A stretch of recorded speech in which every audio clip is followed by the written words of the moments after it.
আমরা আল্লাহকে রব পায়া খুশি না বেজার? ওয়াবিল ইসলামি দীনা, দিন হিসেবে ইসলাম পেয়ে সে খুশি হয়েছে। আমরা ইসলাম পেয়েও খুশি না বেজার?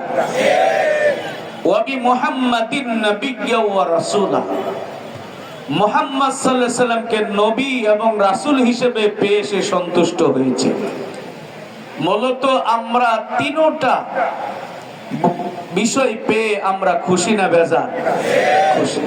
তাহলে আল্লাহকে যদি রব বলে স্বীকার করে থাকি, তাহলে রবের হুকুম মানা দরকার আছে না নাই?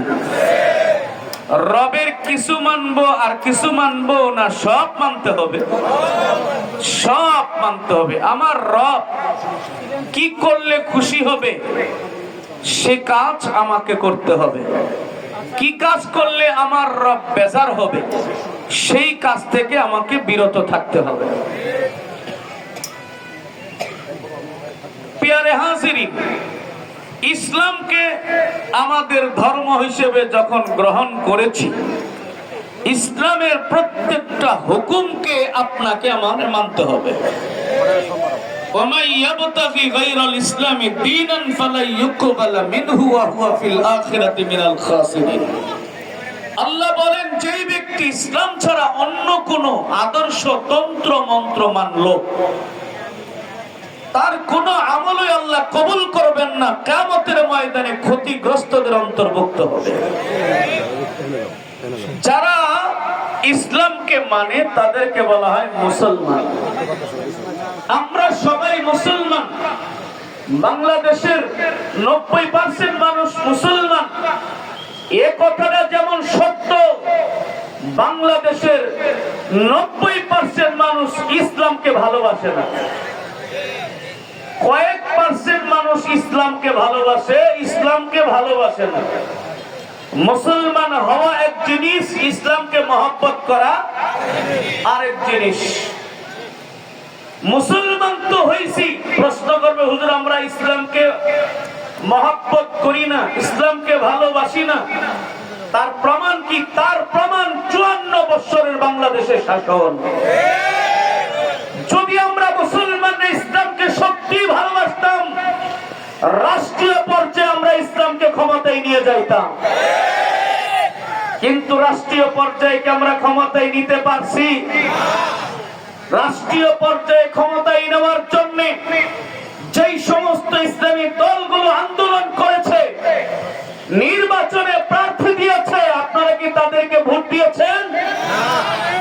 দেন নাই। খুব কম মানুষ ভোট দিয়েছে, যার কারণে ইসলাম ক্ষমতায় আসতে পারে নাই। আর ইসলাম ক্ষমতায় না থাকার কারণে মুসলমানদেরকে বিশ্বের বুকে মাথা নিচু করে দাঁড়াইতে হয়েছে, পদে পদে আমাদেরকে লাঞ্ছিত হতে হয়েছে। আবারও কি আমরা লাঞ্ছিত হতে চাই? আমরা লাঞ্ছিত হতে চাই না।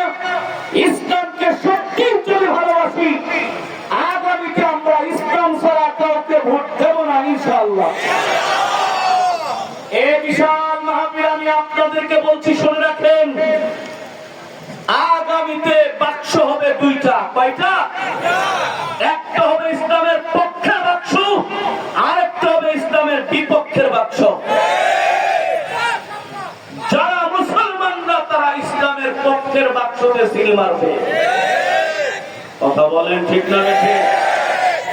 সুতরাং আপনারা যদি সত্যিকার ইসলামকে ভালোবেসে থাকেন, আগামী নির্বাচনে ইসলামের পক্ষে আপনার ভোটটা মারবেন, সিলটা মারবেন ইনশাআল্লাহ। ইনশাআল্লাহ। কোন টাকার কাছে বিক্রি হবেন না, কোন ভয় ভীতির কাছে বিক্রি হবেন না।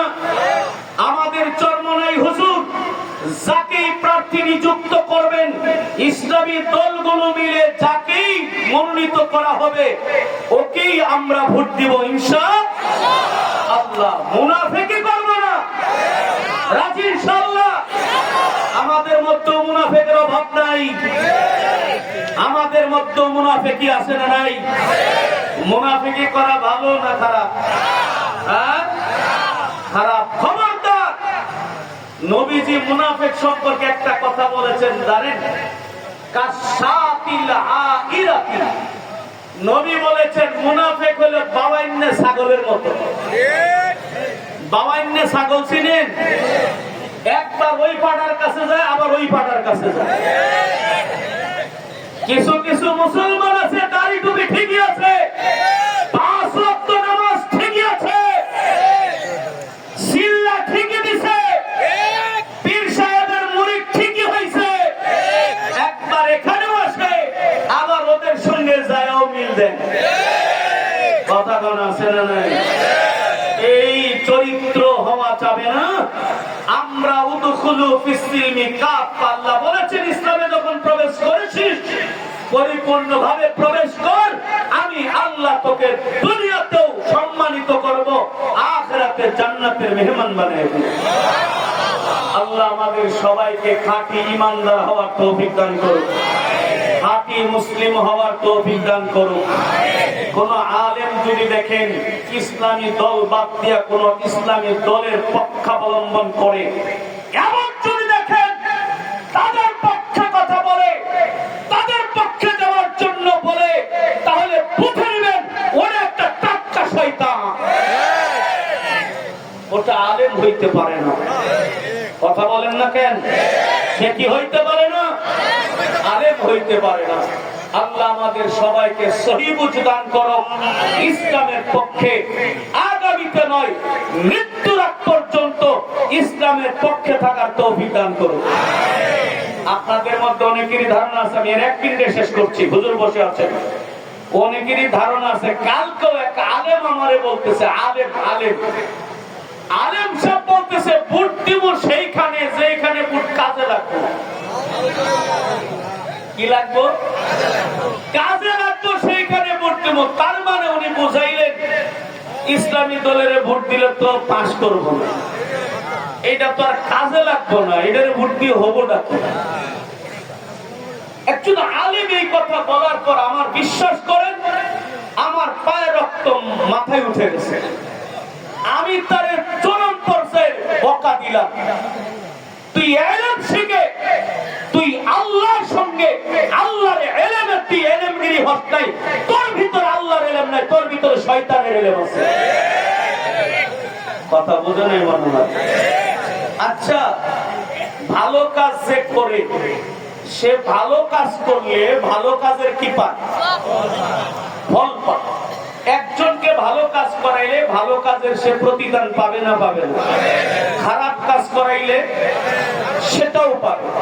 তাহলে আপনি যে একজন অনিসলামিক, একজন খারাপ দুষ্ট প্রকৃতির মানুষকে, দুর্নীতিবান মানুষকে, যারা আল্লাহকে বিশ্বাস করে না, কোরআনকে বিশ্বাস করে না, আল্লাহর আইন বাস্তবায়ন করতে চায় না, আল্লাহর আইনের বিরোধিতা করে, আলেম ওলামাদেরকে গালি দেয়, মৌলবাদী বলে গালি দেয়, শরীয়তের বিশ্বাস করে না, এমন মানুষকে আপনি সমর্থন করার কারণে, আপনি ওকে ভোট দেওয়ার কারণে ও যত গুনাহ করবে প্রত্যেকটা গুনাহের কাজের গুনাহের অংশ আপনার আমলনামায় যাবে। ফ্রি গুনাহ নিতে চান কারা কারা হাত তুলে দেখান? ওই দেখ বেটা হাত তুলছে। ফ্রি গুনাহ আমরা নিতে চাই না, কথা কোন ঠিক কিনা? সওয়াব নিতে চাই তো ইনশাআল্লাহ। যদি সওয়াব নিতে চাই তাহলে ভালো মানুষের পক্ষে থাকা লাগবে, ইসলামের পক্ষে থাকা লাগবে, অন্যদিকে থাকা আমাদের কোনো সুযোগ নাই। কথা বলেন ঠিক না বেঠিক? আল্লাহ আমাদের সবাইকে সহি বুঝ দান করো, দ্বীনটাকে মহব্বত করে, ইসলামকে মহব্বত করে ইসলামের পক্ষে থাকার তৌফিক দান করো। আল্লাহুম্মা আমিন।